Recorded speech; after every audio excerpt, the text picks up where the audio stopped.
हजरत उमर जब नारा लगाते ना तो कैसे हो किस तरह कांपते।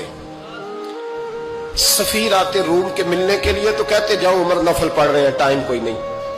एक दिन अंदर मीटिंग हो रही थी, हजरत उमर मीटिंग में बैठे थे। आपके बेटे मिलने आए अब्दुल्ला इब्ने उमर। अब्बा जी अंदर आ जाओ, फरमाया दरवाजे पे खड़ा हो, मैं जरूरी बात कर रहा हूं, अंदर ना आना। जनाब अब्दुल्ला इब्ने उमर कहते मैं दरवाजे पे खड़ा हो गया। थोड़ी देर गुजरी तो इमाम हुसैन भी आ गए। एक हदीस में एक रवायत में इमाम हसन का लफ्ज भी है। इमाम हुसैन आए, आके अब्दुल्ला इब्ने उमर से कहने लगे उमर फारूक अंदर है? तो कहा वो अंदर तो है। तो कहा आप क्यों दरवाजे पे खड़े? कहने लगे अब्बा जी ने कहा है यहाँ इंतजार करो, मैं कोई जरूरी बात कर रहा हूँ, लेकिन शहजादे मेरे लिए कहा है, मेरे लिए आप जाना चाहे तो चले जाए। इमाम हुसैन कहने लगे अमीरुल मोमिनीन कोई बात कर रहे होंगे, मैं जोहर के वक्त मस्जिद में मिल लूंगा, जोर का टाइम आएगा ना तो मैं मस्जिद में मिल लूंगा। ये कह के चले गए। हजरत उमर बाहर आए तो हजरत अब्दुल्ला इब्ने उमर से कहा कि कोई आया तो नहीं? अर्ज की हुजूर हुसैन इब्ने अली आए। हुसैन इब्ने अली। तो कहा अंदर क्यों नहीं भेजा? कहा मैंने कहा था बेशक चले जाएं, लेकिन वो कह रहे थे कि मैं जोहर के वक्त मस्जिद में मिल लूंगा। तो सैयदना उमर फारूक फरमाने लगे अब्दुल्ला तुझे तेरी मार होए, हुसैन को क्यों वापस भेजा? फिर उमर दुनियादारों के सामने डटना, खड़ा होना उमर पे खत्म है, लेकिन जो अंदर की बात है ना, रूह की, जो अकीदत की बात है, जो वफा का रिश्ता है, उसको कौन समझे?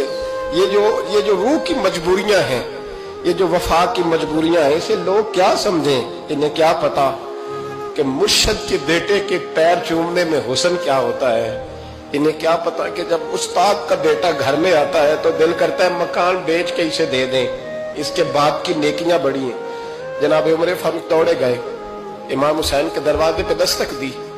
इमाम हुसैन बाहर रखा, शहजादे यार मिलने आए थे, तो बगैर मिले क्यों आ गए? अर्ज की कि आप मसरूफ थे, आपके अपने बेटे भी दरवाजे पे खड़े थे, तो मैं वापस आ गया। इमाम हुसैन कहते उमर जज्बात में आ गए, सर से पगड़ी गिर गई। कहने लगे हुसैन मेरे बेटे का और हुसैन का क्या मुकाबला? क्या उसकी माँ का नाम फातिमा ज़हरा है? क्या उसकी नानी का नाम खतीजतुल कुबरा है? क्या उसके नाने का नाम मोहम्मद मुस्तफा है? और फिर सर से पगड़ी उतरी थी, अपने बाल जोर से पकड़ लिए। कहने लगे हुसैन मैं ना मक्के में ऊंट चराया करता था और डंडों से मार खाता था अपने बाप से। ये जो आज सारी दुनिया में उमर के नारे लगते हैं, ये तेरे नाने का सदका है। शहजादे मेरी वफा और मेरी वफा में जब तेरा दिल करे ना दौड़ के आ जाया कर। उमर तो लोग, एक दिन इमाम हुसैन ने आके ना जनाबे फारूक आजम से कहा, खुतबा दे रहे थे बच्चों की तभी शुरू में, पता नहीं क्या बात आई इमाम हुसैन के दिल में। कहने लगे उमर नीचे उतरो, ये मेरे नाना का मिंबर है। तो हजरत सैयदना उमर सुनो, कभी मेरा भी बच्चा आ जाए तो मैं कहता हूं इसको पकड़ो यार, बच्चों को तो नहीं ना जुम्मों में मतलब जिक्र किया जाए, उतरना मेरे नाने का मिंबर है। जनाब उमर उतर के नीचे खड़े हो गए। तो कहा जाके अपने नाने के मिंबर पे बैठ।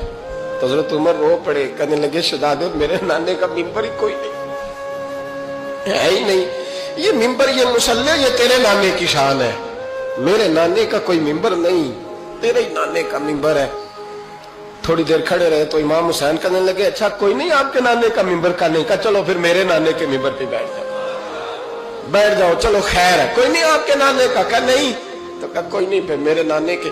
जब हजरत उमर बैठे तो बड़ा शानदार जुमला कहा, फरमाने लगे मैं मिंबर पर मर्जी से नहीं बैठा था, मुझे अबू बकर ने बिठाया था, और फिर हुसैन के कहने पे मैं उतरा हूं, अब मुझे हुसैन ने बिठाया है।